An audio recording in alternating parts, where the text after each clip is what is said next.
It's time for the Suffering Podcast.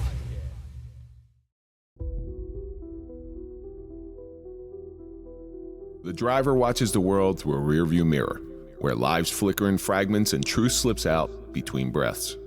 Conversations spill into the backseat like confessions disguised as casual talk, voices trembling, laughing too loudly, or falling into heavy silence. In the glow of passing streetlights, he studies the subtle choreography of human behavior, the clenched jaw, the restless hands, the eyes that never quite meet. A couple argues in hushed tones, their words sharp but measured, revealing more in what they avoid than what they say. A lone passenger rehearses conversations that will never happen, speaking to ghosts of people who once mattered. The driver begins to notice patterns, how pain hides behind humor, how fear dresses itself as anger, how loneliness lingers long after the door shuts.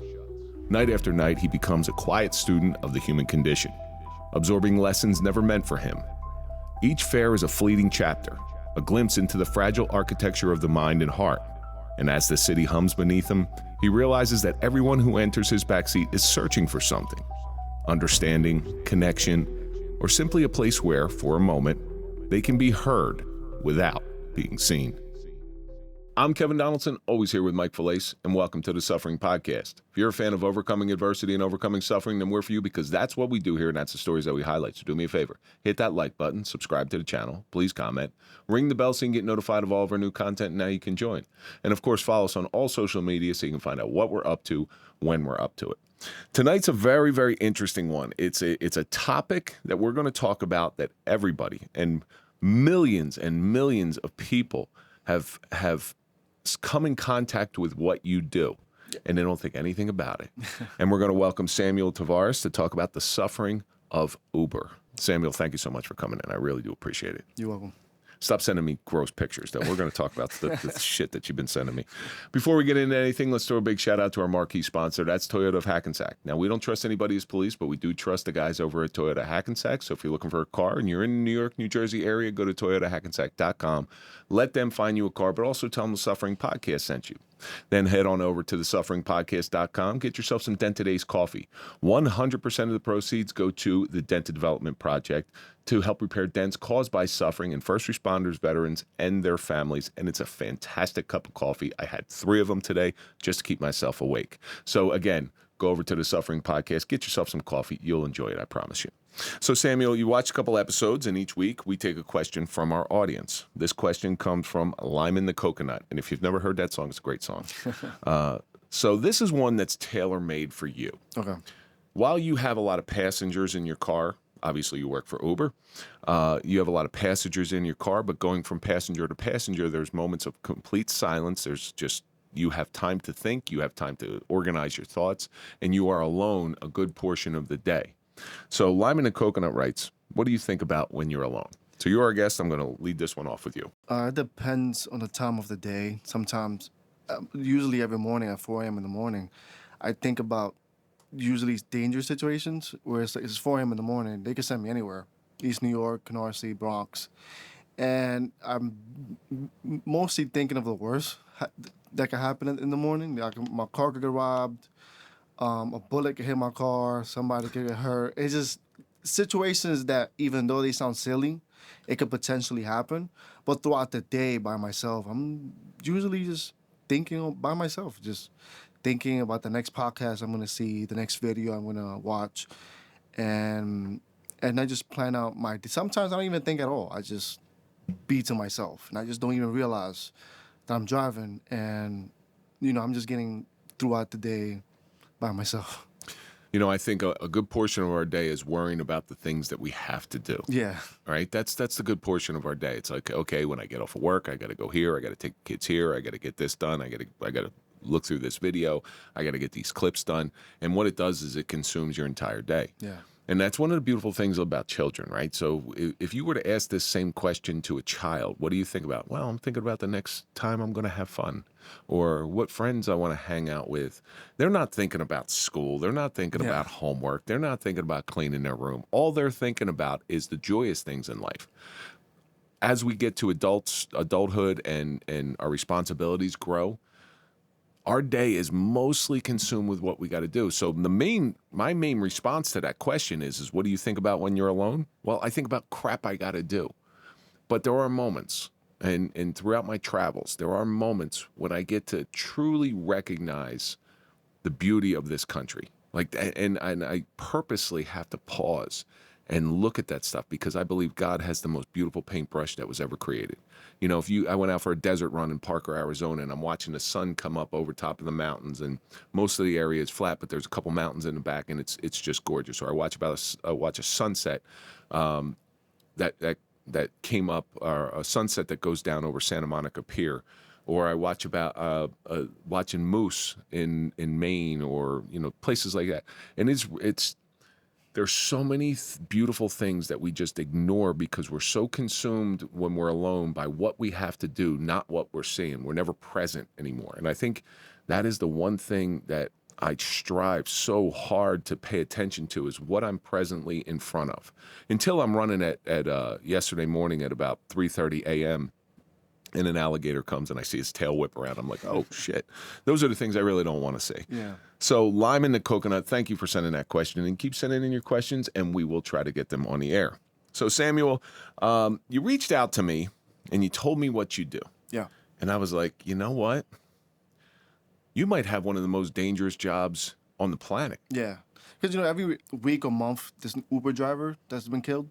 Like in January, an Uber driver and a TLC driver in the Bronx got shot in the head because I think he sideswiped the car. This guy came and literally shot him in the head and fled to the Dominican Republic. And I've always heard stories of Marines who do Uber on the side in California, Houston, and they get killed.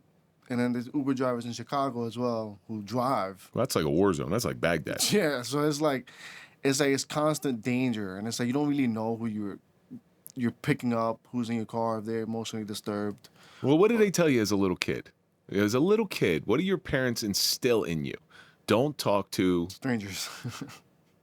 Don't get in a stranger's car. Well, Uber has somehow found a way to monetize getting strangers in your car. Yeah, which it's eerie because it's like you and the passenger have a thin line of like, okay, we agree that you could get in my car, I could drive you somewhere, but as soon as like if the passenger feels uneasy, it becomes a problem. And it's like you take a wrong turn, they think you're kidnapping them. Or if, sometimes I got passengers, they get jittery. They start moving their hands a lot, and I don't really know what they're going to do. So it's like, it's just questions to just like, just to be more careful and just be conscious of your own self. Interactions with sexual assault victims are on the rise. Yet training remains scarce.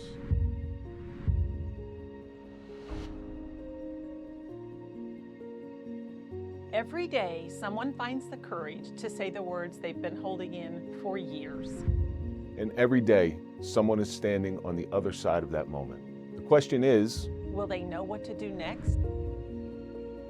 Trauma doesn't come with instructions. It doesn't look like the way we expect. It doesn't respond to force. It responds to understanding. Sherry Ulsip, survivor turned global trauma expert.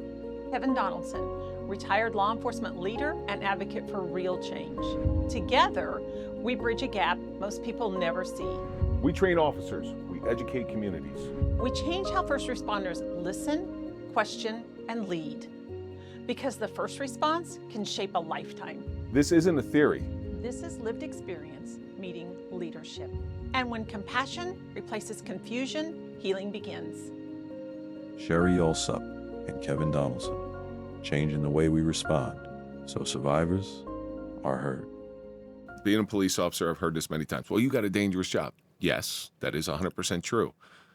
But years ago, I said this. I'm telling before Uber, before any of that stuff, I always used to say people who have the more dangerous jobs are like cable repairmen. And we don't have cable anymore, but they used to have to come in your house, go in a stranger's house, and they don't know what's in there. They don't know what's going to happen to them. They have no weapon. They have no training.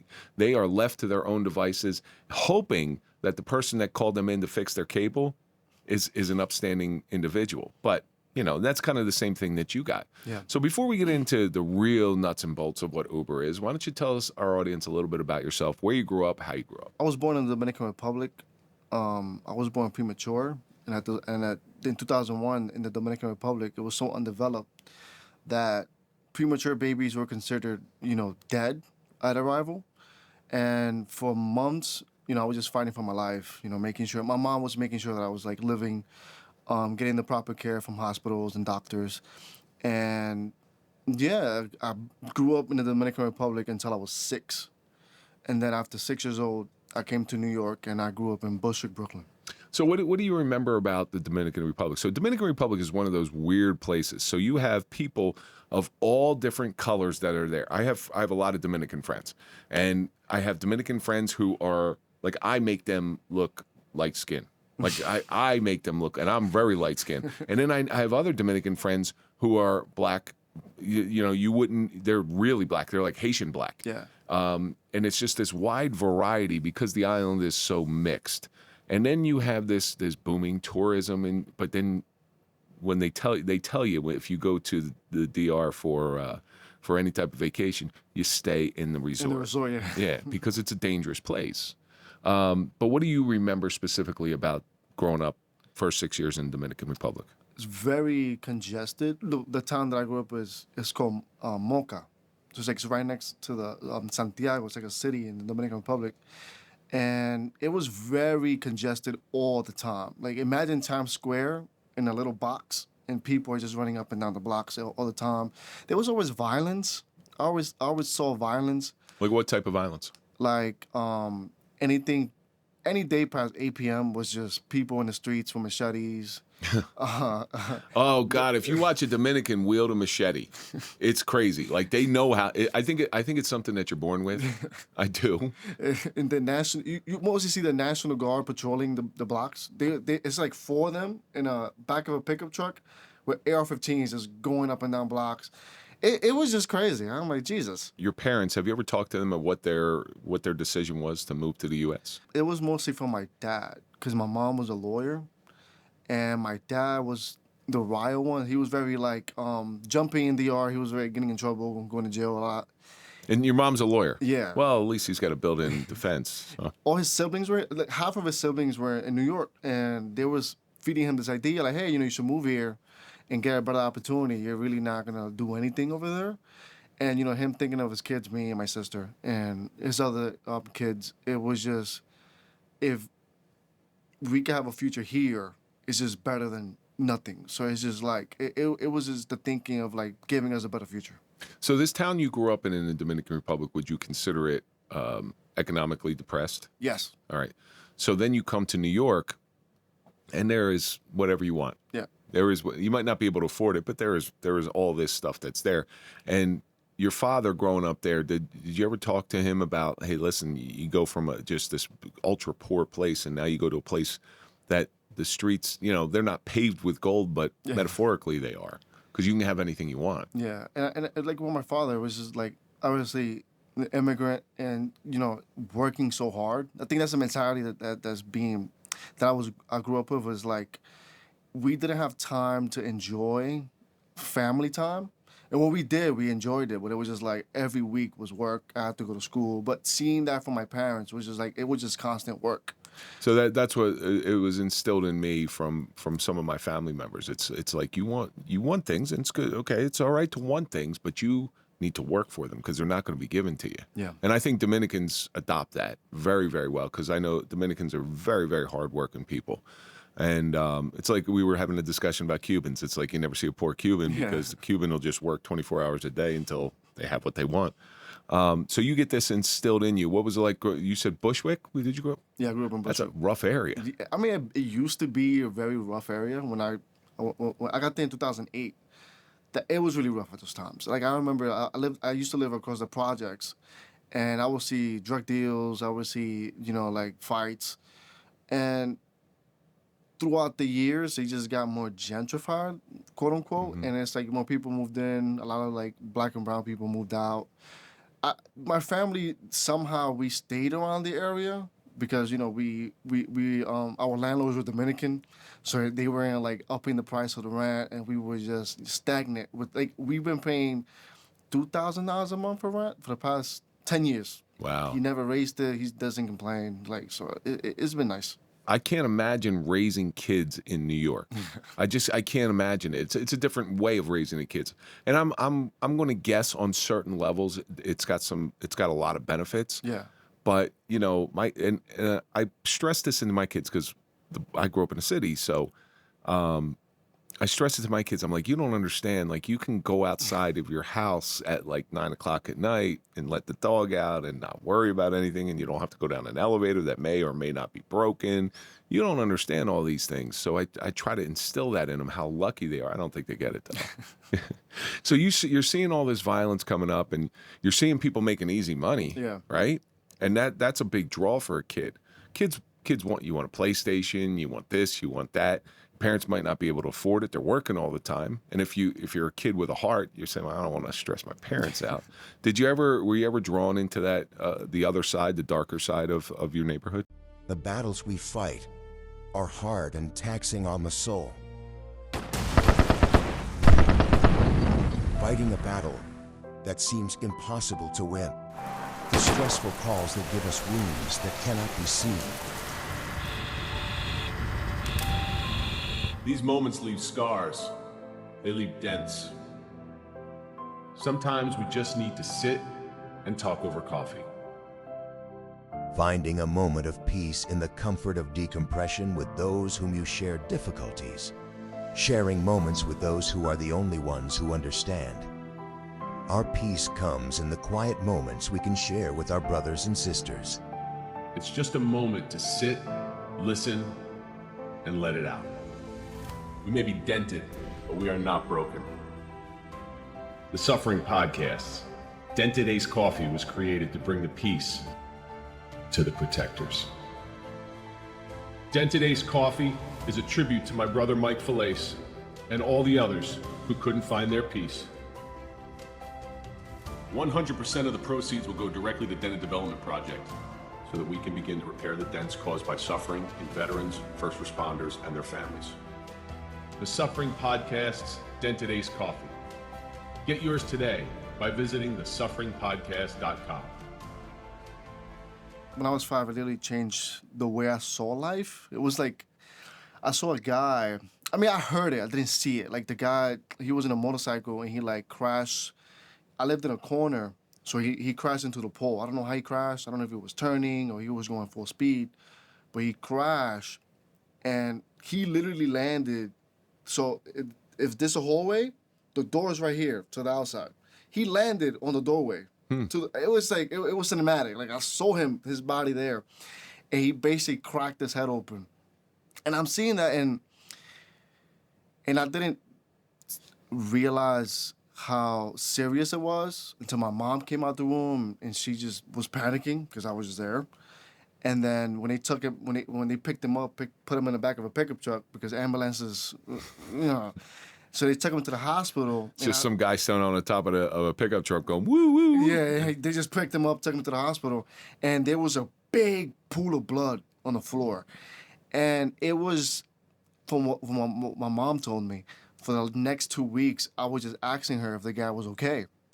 And it got to a point where she was like, yeah, he's fine, like, blah, blah, he's good. Like, stop asking me these questions. And my dad was here.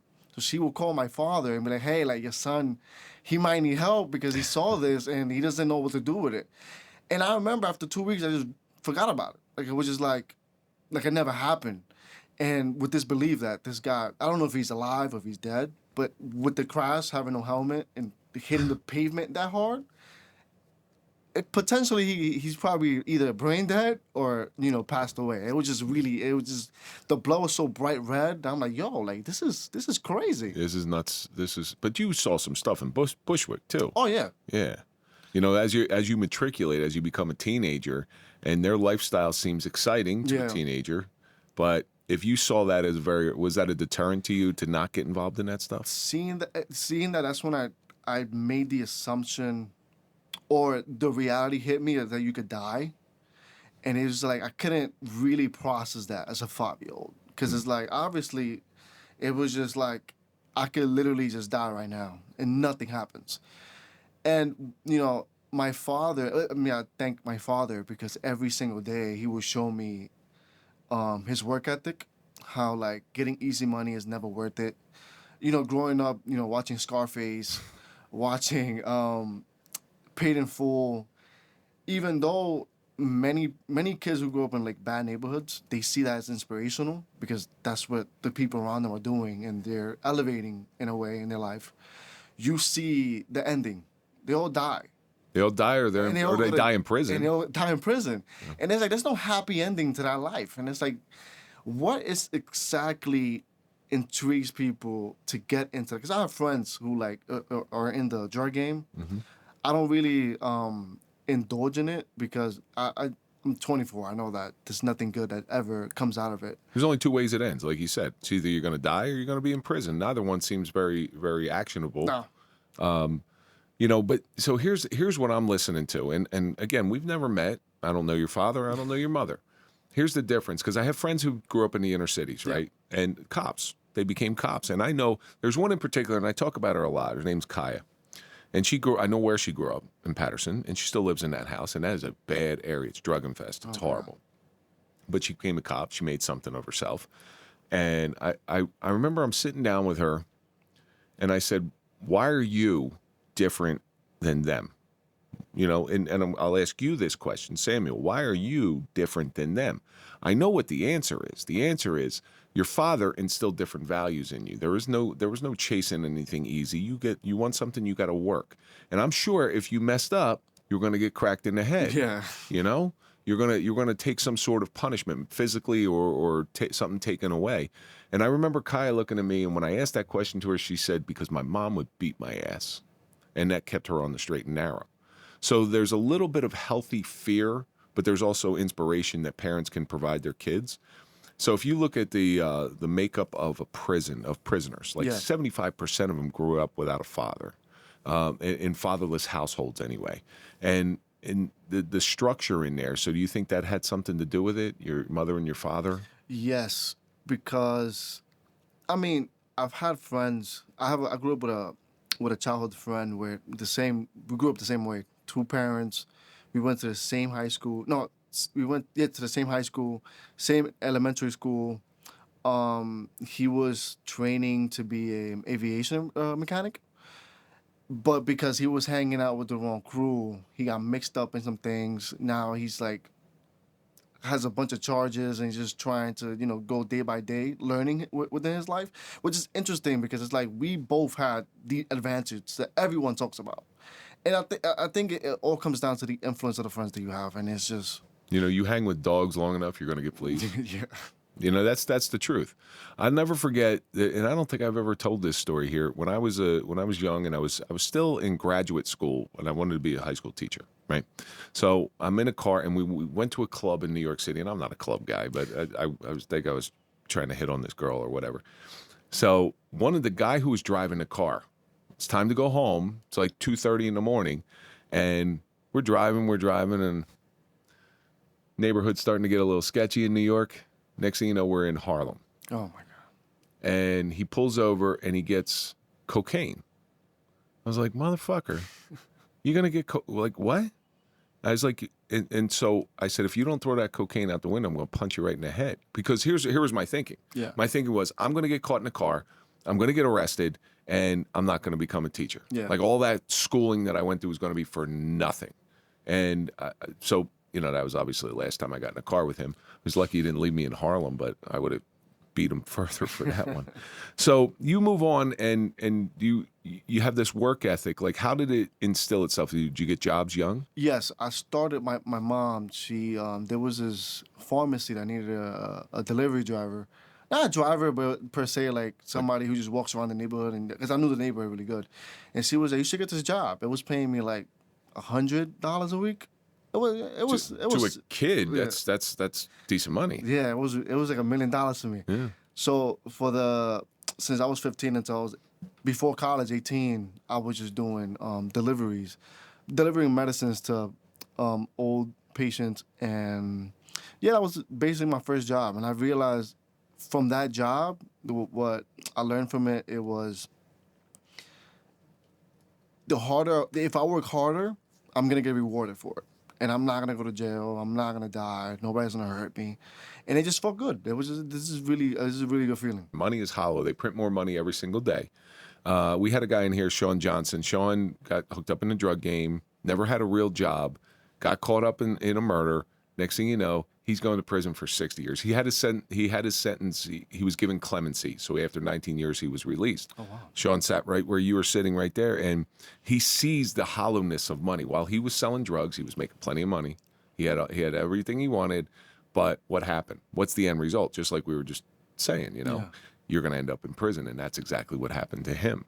So now, did you ever, while you were doing your job with the pharmacy, I'm sure you have like this schooling, and it's a special type of schooling. You see how to talk to people. You see where to go and where not to go. You ever had any incidents where you're like, I don't want to do that no more? I used to get deliveries to a project building. It was like different floors, 3, 4, 5. And it was just, every time I was there, it was just, there was this one person that I used to deliver to. It was weird. It's like the hood, and there was white people here. But it was like, I wouldn't want to say trash white people. These look like rednecks, but they had like speech impediments. They didn't look human per se, like a lot of inbred. And every time I would go to their house, they would come out. One time this guy came out with no pants on. Oh, okay. And no underwear. I'm like, okay, this is like weird. Porky Pig. Yeah, this is fucking weird. Yeah. And he's like, oh, you got my medicine? I'm like, yeah, here. I make him sign it. But every time I will go, it'll be something new. They'll be barefooted. I see a rat pass in the back. I see cockroaches on the floor. I'm like, what the fuck are you doing in Bushwick, Brooklyn, in a project building? This is the oddest thing in the world. And it had a very German name. It was just like, I don't know if it was German, but it was Steinberg. But their names were like common. It was like Andrea, John. But it was like their name was very like, per se, like white. And I'm like, what are you guys doing in this neighborhood? So there's certain places you don't belong, right? Yeah, and it's like, it's so odd. I'm like, holy crap. And then next door is the sweet old black lady. And I'm like, okay, this is amazing. But it's like, why are these people here? And, and I will have, I will go back to the farmers and I don't want to go back to the house. This is really uncomfortable. I do not want to be there. The sad part about projects are there's a lot of garbage in the projects. Yeah. There's a lot of garbage in there, but there's some really good people too that maybe they just can't economically afford something better. They don't want to be in the projects. Yeah. But that's their lot in life. You have that sweet old black woman, right? Mm-hmm. And she's good people and things like that. So you saw that in the inner cities in New Jersey where you had good families, like really good families, wanted better for their kids. So what happened? And their kids were getting into trouble and stuff like that. They're hanging around with the wrong crew. So what do? They moved them out of New Jersey and they moved them to the Poconos in Pennsylvania. And when they moved them to the Poconos in Pennsylvania, what happened, and this is why parts of the Poconos became really bad, is the kids brought their friends. And now all of a sudden the problem, instead of being in the inner cities, it went out to the Poconos, and it devalued everybody's house, and it destroyed the area, and it was a bad move. Yeah. But I always say that in the inner cities, there are so many good people, but they're overshadowed by the bad people. Yeah. Yeah. So you being from Bushwick, Brooklyn, you saw my reaction. Oh, you're from Bushwick. Oh, that's a bad area. Because I know Bushwick as from the bad people. Yeah. I don't know it from the good people. So that's a perception thing. So, what you graduate high school, any chance of college? I went to LaGuardia. I did acting in high school, and I have a mentor. Really good guy. He did he was a Land King. Changed his whole life around. It was weird seeing a hood dude who was a Land King become a theatrical actor, director, artist. It was really weird seeing that because it was just like, this is hustle era. And seeing that, him being Dominican, but him being Dominican black, it was just like, okay, I could try this acting thing out. So I went to LaGuardia Community College, and after LaGuardia I went to Hunter, and I did 4 years in theater. I didn't think about doing anything else because it wasn't true to myself, I wouldn't know what to do with a psychology degree, sociology degree. Like all my friends were picking all these, job-like degrees. I just didn't feel like I wanted to do it, and I met incredible people in college, but You felt like you didn't want to do acting or like a psychology type of thing. yeah, basically because like I was going for free. Okay. So it's like even I was going for free. It was like I took advantage of like let me just do this just to see what happens. But it was very fun. It was just it was very cool. I met a lot of interesting people. So you got that Latin king who's your mentor, right? Yeah. So if you think about it, being an actor is not that big of a stretch if you follow his lifestyle. Mm-hmm. When he was on the streets doing his thing, he had to act tough. He had to act the part. And I'm sure that wasn't who he was. Yeah. I am a firm believer that there are very few like Dr. Evils in the world. They're just evils for evil's sake. There's a couple of them, but Yeah. they're very far and few in between. But most of those people out on the street are more scared than you or I when they get into a bad situation. They just play the role. Yeah. Right? Until they become accustomed to it and they become used to it. So I don't think it's that big of a stretch. It actually makes perfect sense when you break it down. So what was so you graduate? Did you graduate? Yeah, I graduated. You graduated with a degree in fine arts? Yes. Fine arts. So what was your plan on what you're going to do with this fine arts degree? So he runs my mentor. He runs a nonprofit. It's called Oya Group. And he would give me jobs here and there. I would pick up a van. I get a bunch of materials, and I would, drive it to his office, or anybody who needs something, and I would probably get paid like $200 in that day. But it wasn't consistent. It was just like maybe I'll work this week, and next week I'll be off, and then the next week I'll be off, and then the last week of the month then I'll work again. So it was very inconsistent. But I was very appreciative of the opportunities that he was giving me, because it was like he's giving me basically a job. But if you have work ethic, like your parents taught into you, and you're working every other week or Yeah. every 2 weeks, that's a hard pill to swallow. Yeah. And that was the problem when I got, after I retired, I was getting into one of the trade unions. And blessing in disguise, that particular union, the outside work got shut down, only emergencies, only I knew I would never go out. So I went and did something else. But part of the scary part about that job is you get laid off in the winter. Yeah. I don't know whether I could deal with that. It's not in my nature to do that stuff. And you have to identify that. So then what's next? Like, well, let me ask you this question. Is acting in some form or fashion still your goal? I don't want to sugarcoat it and say like, oh, I want to be like this big thing. Sometimes seeing what my mentor went through in the last 20 years of his life, the comfortness of just doing something that you like, even as an extra, even if you're just, paving the way for your own self and just, making amends, having money, being comfortable is what matters the most to me now, because it's like, there's no point in everybody knowing who you are, because he taught me that. Like he would get grants of $150,000 for his company, so he could do programs and projects, but no one knows who this guy is in a way, right? And it was very interesting seeing his peace of mind that he could go home and lay in bed and not worry about who's going to go into his house or who's going to follow him to his office or who's taking pictures of him. That was in a way where I saw, oh, this is interesting. It's like you're doing so much for the community in your own way, but you have at the end of the day, you have a peace of mind. You get to go home, you get to drive your own car, you get to do things on your own, within your own time. You couldn't pay enough salary to somebody with peace of mind. You just couldn't. Yeah. And that only comes when you're you know what? I'm thinking about this. I'm sitting in an EMT class, and I'm watching a kid. He's a dispatcher, right? Spanish kid. He's a dispatcher, and right before class, we're towards the end of class, and he's got this brochure. He wants to get this. At the time, it was like a $90,000 Mercedes. I'm like, bro, what are you doing, man? He's like, I'm gonna buy this car. I'm like, why? Why are you going to buy that car? Because it's look at it, it's beautiful. And I'm like, yeah, it's beautiful, but it's $90,000, man. Jesus Christ. It's like, you're a dispatcher. You're making $30,000 a year. How do you think you're going to afford that stuff? Well, I'm just, because they look at the flash, right? They don't look. It's just a car. Yeah. You put it in drive, it's going to drive the same as a $2,000 car. Yeah. Maybe for a little longer, maybe a little extra luxury, but that's it.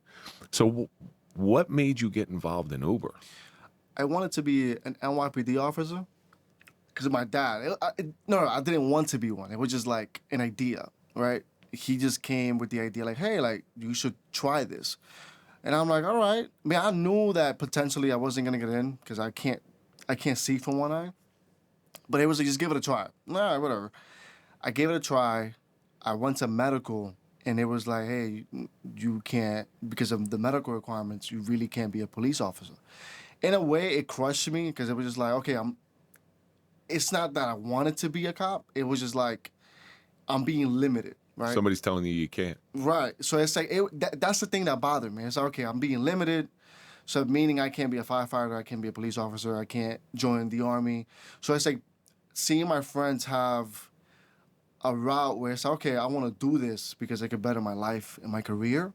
Is that they can do it. It was like, okay, I have to figure out other ways to make money and basically build skills that my friend who's a Marine, he's not going to build them himself. So it's like, after that, my dad was like, yo, you got to get your TOC license. I was like, okay. So I went to get TOC license, explain that, because New York's different than New Jersey. I think anybody can get the... Yeah, anybody could be an Uber driver. But the thing is that in New York, in the 70s, there was this, the yellow cabs. Mm-hmm. So it's like, I don't know how it was back then, but this group of guys, two guys, I think, created, the taxi, right?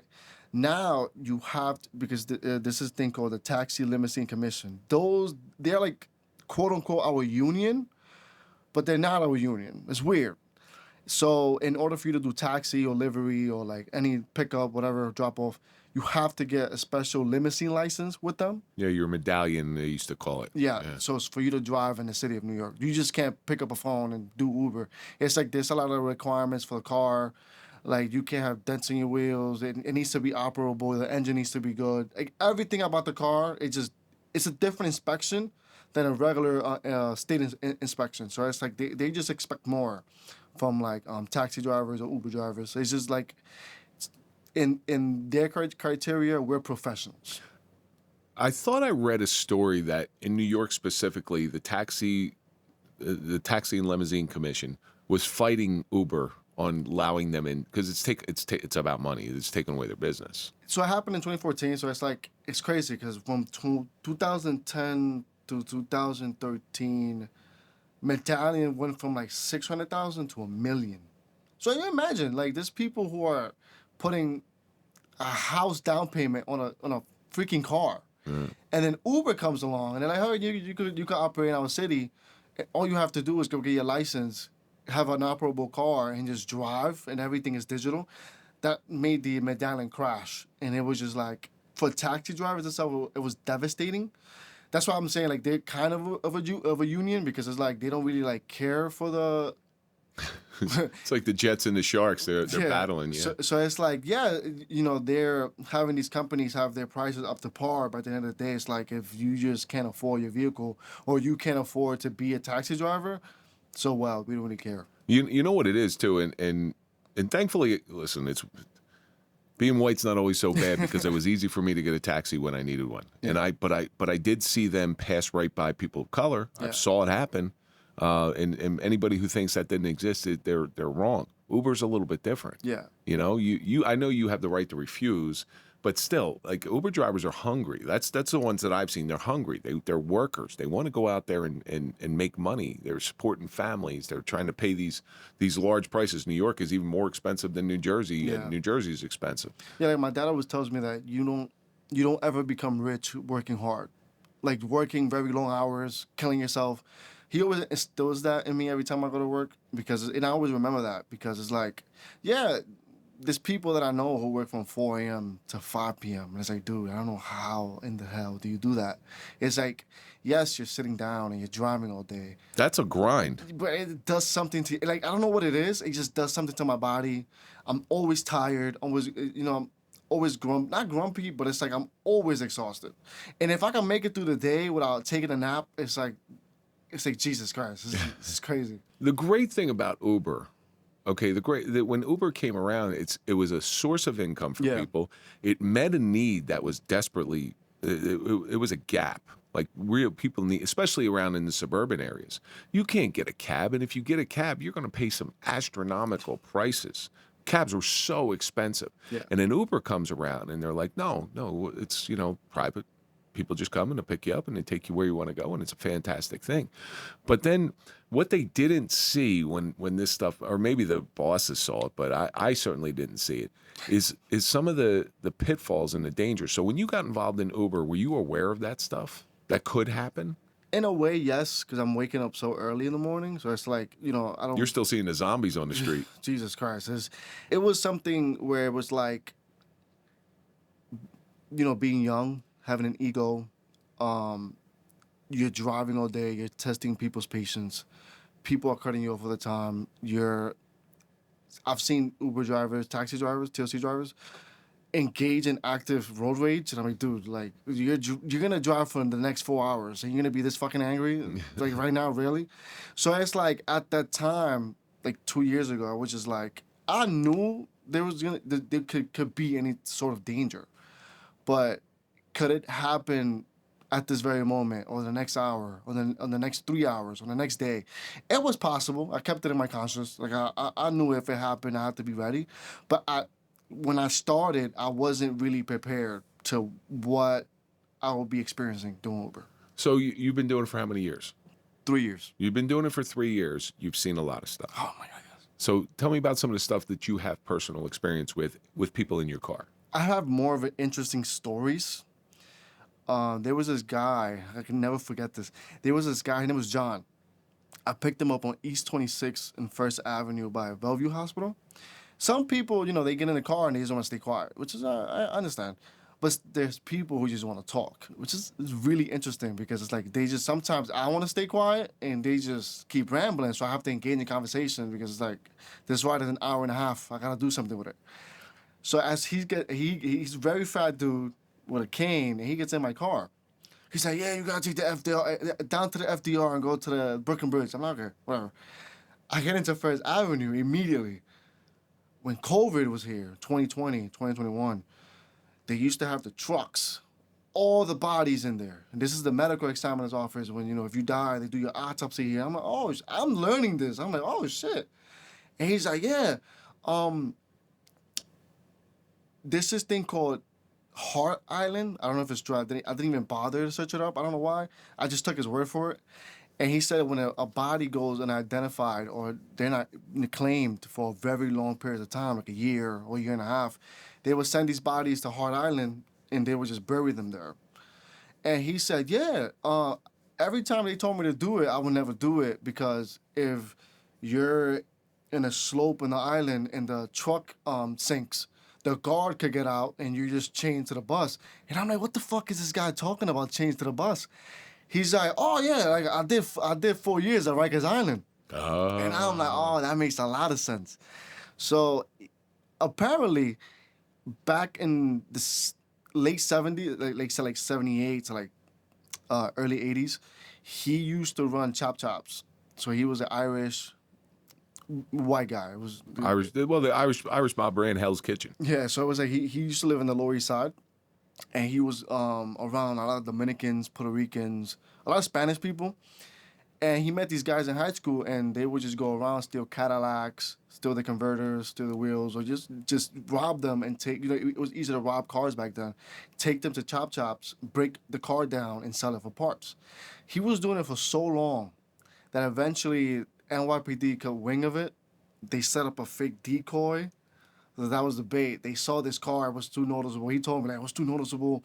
It was just like, it was straight out of a movie. It was just like, it was in a little spot, and we just knew that we had to get it. So they did their thing, and then they lit them up, and they went to jail. And I asked him, yo, did you go to jail? Was that your first time going to jail? He's like, no, that's my second time going to jail. I'm like, oh. So prior to being arrested in a sting operation, he said he went to Jersey. He was in Jersey. He was in Newark.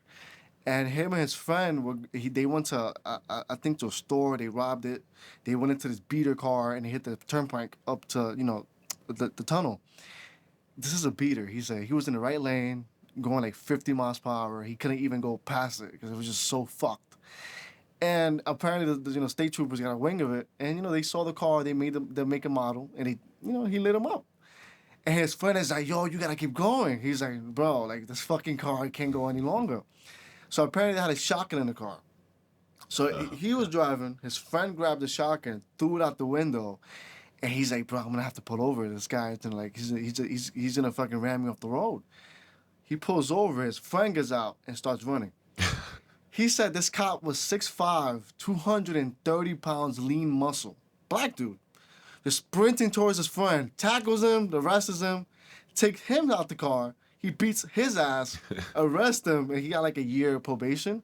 So after that, he told me he went to Rikers, and then they sentenced him like to 4 years upstate. I don't know if it was Attica or Clinton facility, but it was upstate. It was deep upstate. He did 4 years, and it was fascinating because for 25 years of his life, he didn't commit a crime. He didn't do drugs anymore. He stood away from like bad people. I think he worked for the Salvation Army. I don't really remember. But then it's like he met his wife in 2013, and his wife was into heroin. She liked to, take drugs, and apparently he got into the heroin game, started taking the drugs, and started selling the drugs. And then after 3 years of him selling so much fucking drugs, he got arrested, did 6 years. He was out during COVID, and then he was on probation for like 5 years. So when I picked him up, he was already, I think he was finishing his probation. And I asked him, like, yo, like, what made you do 25 years? Mind you, you don't really have to go get a job. Like, you already have a stable job. You're getting Social Security benefits. Money's getting taken out of your paycheck every single week. You don't have to worry about anything else. But he was like, hey, man, like, I just needed to try it. Like, I just needed to do something. I needed to see how it felt. And I was like, oh, wow. That was really interesting. You have a front row seat to a psychological theory. You're an acting guy, right? You have a front row seat to see all these different people. I'm sure some people get in there and you're like, what the hell is wrong with you? So one of the statistics that I want to bring up, because Uber, I believe, is again, we're getting back to the whole dangerous profession. It's dangerous for you. It's also dangerous for the passenger. Uber right now is involved in a class action lawsuit. Yeah. So the statistics that I know, and they could be different, but these are the ones that I know. It's every 8 seconds somebody is sexually assaulted in an Uber. Yeah. All right. Yet we don't think twice about putting our family, friends, kids in an Uber. My son is taking an Uber. Yeah. It's a very dangerous thing. But if you think about it, it's for a predator, it's a prime location. Yeah. So what kind of background does Uber give you in order for you to drive? If you just have a clean background, you go ahead and you just do it. But it's also like you go through different backgrounds and you take a drug test every year because of TLC. So it's like TLC got their regulations. And so in New Jersey, because they're not TLC, it's TLC or TOC? TLC. TLC. So in New Jersey, they don't have TLC. Yeah.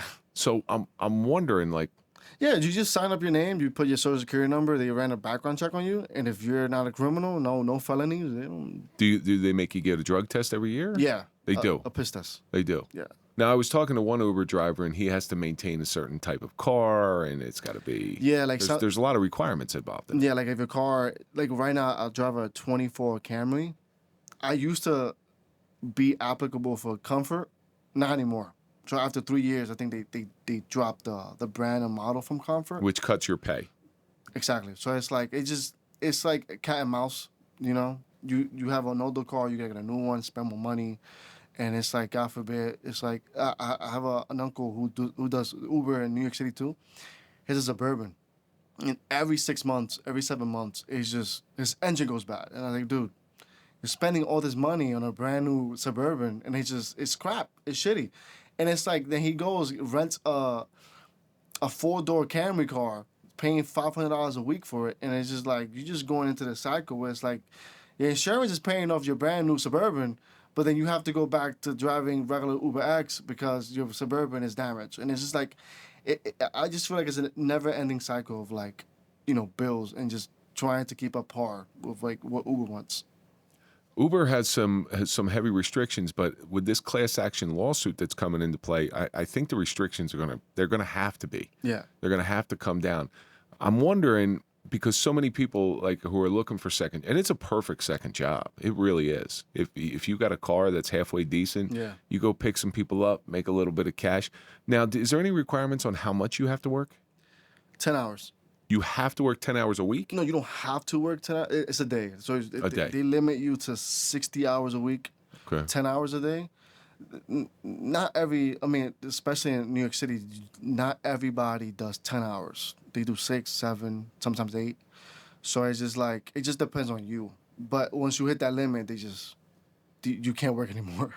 And if you stay out on the road long enough, you see some messed up shit. So it's for our audience more than anything else, we were talking, we had our show scheduled. You send me a picture that is absolutely horrifying. You got to go through this picture. I showed it to my friends. I'm like, look at this crap, man. This is nasty. I haven't seen one of them in a while. Yeah. Why don't you tell our audience about it? There was a body cam footage. I mean, if you look it up, it was NYPD officers that went into I think it's domestic violence dispute in Queens, and the fucking house exploded, and it happened at 2 a.m. I was out by 4 and 6, so when I was driving around, me and this passenger literally saw this burnt body on the floor because it was just like we smelled it even with the wind. He had the window cracked a little bit, and I'm like, holy shit, what the fuck is that smell?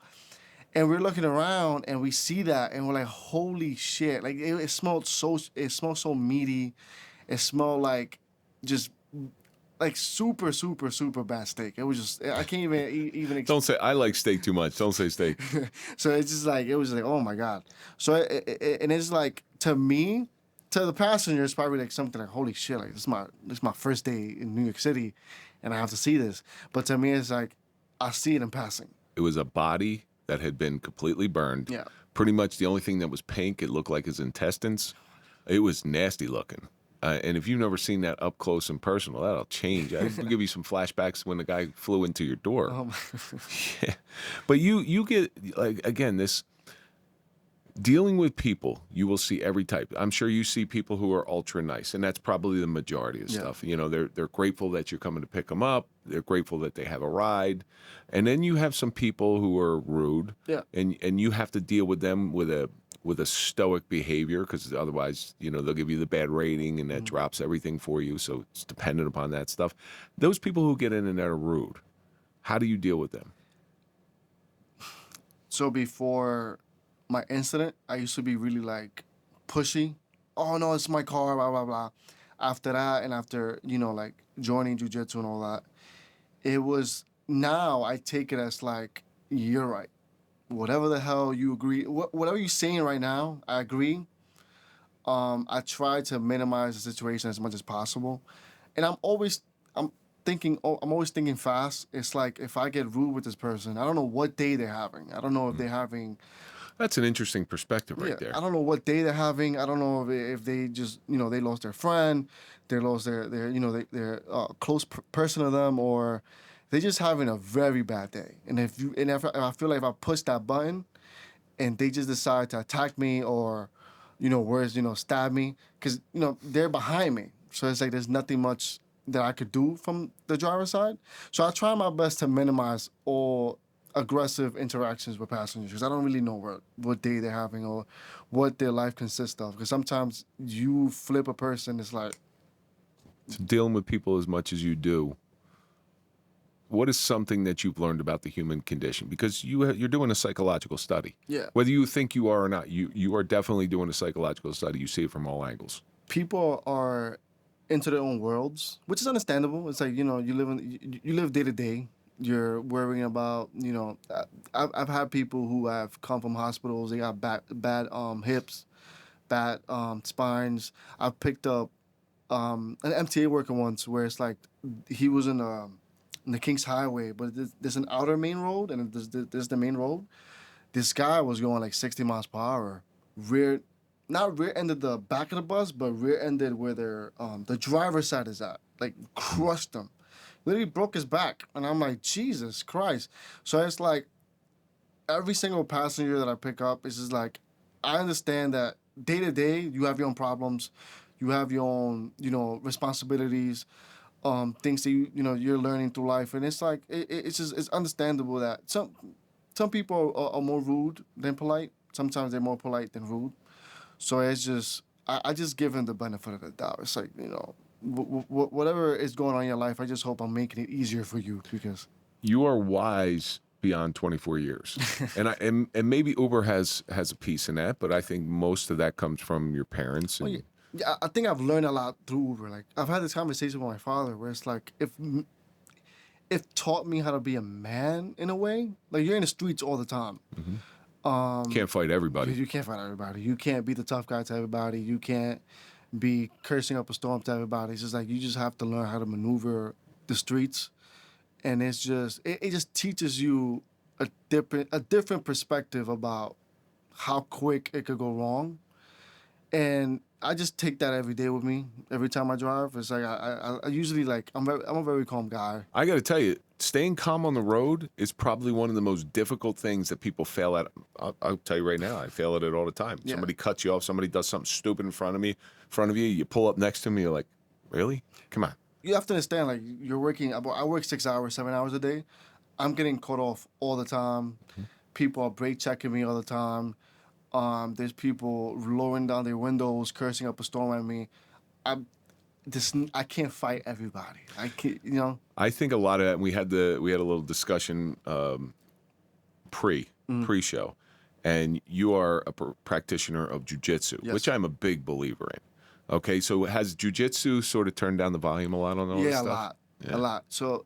So in 2025, January 3rd, 2025, I was in a road rage incident. I would like to, the more I've lived and the more I've like looked back in that situation, I usually tell myself that it was my fault. Like I feel like I put myself in that situation.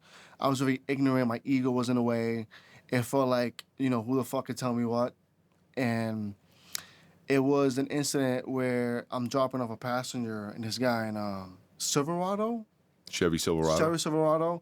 And he's honking very aggressively. And the passenger's like, yo, like, what the fuck? And all I did, the light was green. I slowed down to the green light and I stopped at the red light. And coincidentally, you could say that, I was egging it on. Like, I was like, pushing his buttons. Trying to give a little justice. Yes. And it's like he got out the car. He was very aggressive, like super. I've never seen nothing like this. And I felt like the more I look back to it, it's like that could have been avoided if I just like let the dude just pass by me. Every road rage incident can be avoided. Every single one of them. That taught me a lesson to my life. Even though I thought that, it's like my big bad moment. Like, oh yeah, like the fuck can you do? He smashed my my side mirror. And I don't know, that's when it opened my eyes at that moment. I'm like, oh shit, like this guy, like There's something wrong. He got fucking issues. Yeah. So I got out the car, me being stupid, I had pepper spray. Oh. But the pepper spray, it was like, it has a click on. I had it still on. I think he grabbed it so hard that the whole pepper spray exploded. So now you both get pepper sprayed. In a way, you could say that in his perspective, it's like I'm defending myself, but he's really aggressive. In my perspective, like, you're really aggressive. You need to calm the fuck down. He's bigger than me. He's like 6'5", fucking, And he grabbed it, exploded in my hand. He grabs me and throws me. And in that single moment, it's like my whole body was in pain. It was the first time in like since I was 16, because I used to do boxing in high school. It's crazy because I did boxing. Every single time I joined like a physical sport, it was a situation that happened and it forced me to go into the sport because I had to do something. Like in high school, I joined boxing because of gangs. Like there would be kids in school, threatening me, like, hey, like I'm gonna stab the shit out of you when we go outside. I'm not, like, I really can't go out in the world defenseless. In person, I think I got too comfortable with like life. I went to college. I'm eating all this junk food. I'm not really like training my body because I'm not a fighter. I'm not training my body to be applicable with my own self. So when that situation happened, I remember when I talked to the detective, he already knew who the guy was. Like, and my sister had a friend in the NYPD where he searched up his file. That this guy did fucking hard time. He did hard time for attempted murder. He did 15 years for attempted murder. he did another like 10 years for gun charges here and there. Like he would take a gun charge 2 years and it would just add up to 10 years. And I realized this is a really dangerous guy. And I'm pushing, I don't know whose buttons I'm pushing out there. And I remember that week, I'm just psychologically like, holy fuck, this could happen again. I'm gonna get assaulted again.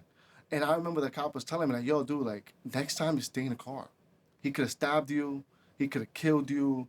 He could have, and it dawned on me because like it crushed my ego. Like it devastated my peace of mind at that time. And the first thing I did was search up jiu-jitsu. And like there was a jiu-jitsu place that opened up about 6 months prior to that. I went there. The people were really nice. And one thing about doing jiu-jitsu is the egos that are involved in jiu-jitsu. Because personally, like me, even to this day, I'm like, I don't really, like, statistically, 95% of blue belts quit. Because they feel like they're the shit. Yeah. Like, who's going to touch me? And to me, it's like, I don't really see it in that way, even though I just got promoted to blue belt like 2 weeks ago after my fight. And it was just like, I see it as that. I just don't want that situation to ever happen again. But it also keeps me calm. Like, I think jiu-jitsu is one of the best things to keep you calm. it's amazing. Yeah. But I also see like the arrogance that it comes with it. Like, I see people my age as well. They're very arrogant, very ignorant when it comes to the sport.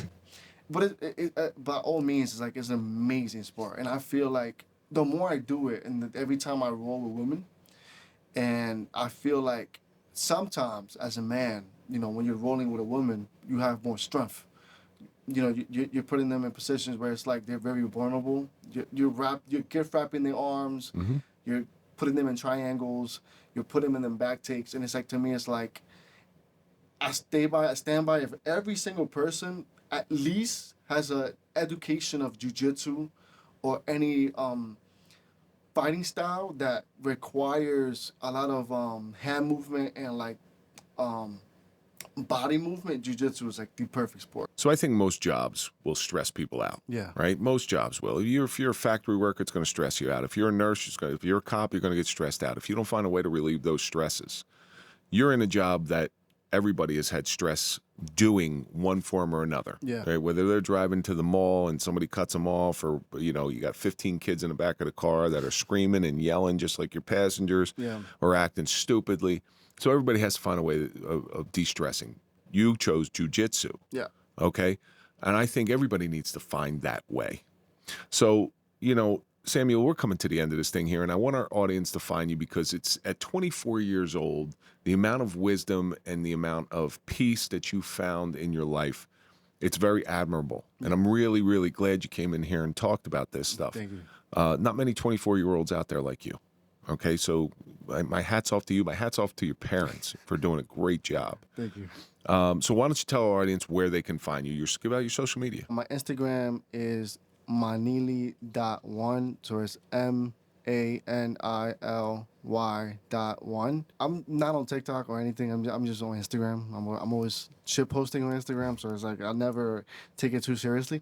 But I'm always active on Instagram. I'm always posting my jiu-jitsu, the jiu-jitsu lounge that I go to. It's called the Jiu-Jitsu Lounge. So I always go there. I always post pictures. That sounds there. expensive. Oh my God. So it's like, yeah. So people can find me there, and it's like it's cool. So we're coming to the end of this show, and I always end the show the same way. You have I've said this several times, because you have a front row seat to this psychological evaluation of just this mass wide range of people. Your database is huge, and you're only trying to go out there and make a living and trying to make some money, try to get yourself ahead in life. And I don't know whether this is a forever job or this is just something that you're doing right now until you find something a little bit better that you like a little bit more. But I know all the problems, from the road rages to the weird people to the interesting stories in there. It had to have taught you something, because there's suffering involved in this. You're in a car forever. I don't know how you do that one, but it's had to taught you something. The suffering of sitting in a car for 6 hours, never knowing what's going to happen, constantly living under that threat. And what do you think it's taught you? It's never worth it. Whatever you're thinking of doing because of rage, because the anger that you're feeling at the moment, it's just never worth it. It's like sometimes being nice to somebody is enough. And I feel like every time when a passenger gets really rowdy with me, really angry, I usually dismiss it. I'm very, very kind to them. And it's like, at the end of the day, it's just like, I just realized, like, half of the world's problems that gets in the back seat of my car, 9 times out of 10, it's like, it's never worth it. So it's just, that's the lesson that I've taught. It's like, if I'm angry, it's better not to be angry. If I'm happy, I'm just happy in the moment. If I'm sad, it's in the past. It's just, it's just I'm living in the present. I'm living in every moment, and I'm just trying to see where life leads me. And it's not worth it to be angry for over long periods of time. And I think I've learned so much to let go of things that it's just giving me a peace of mind in my own way. Anger begets anger. Yeah. Happiness begets happiness. Peace begets peace. All right. So your peace, your calm. Somebody gets in the back of your Uber car and they're just aggressive. They've had a bad day. Yeah. Okay. It's just their day. It's not so much you. It's what's going on in their life. But you being peaceful and you being calm and you trying to look at the bright side of everything, you could transfer that on to them and change their day. Yeah. It's a bad day, not a bad life. It's a bad day. It's not a bad life. So it's like, today's a bad day. You wake up the next morning, you start again. And yeah. I love that. It's a bad day. It's a bad life, dude. That's freaking, you're spitting diamonds over there. So thank you so much for coming in here. I really do appreciate it. Thank you. And that's going to do it for this episode of The Suffering Podcast, The Suffering of Uber with Samuel Tavares. And let's think about all the stuff that we learned. Some jobs have hidden, very dangerous situations inside them. Work ethic can shape young minds. If you're hungry enough, you'll definitely find a way to eat. We don't know what day somebody is having. Anger and rage is never worth it. And I want you to say this one. It's a bad day, not a bad life.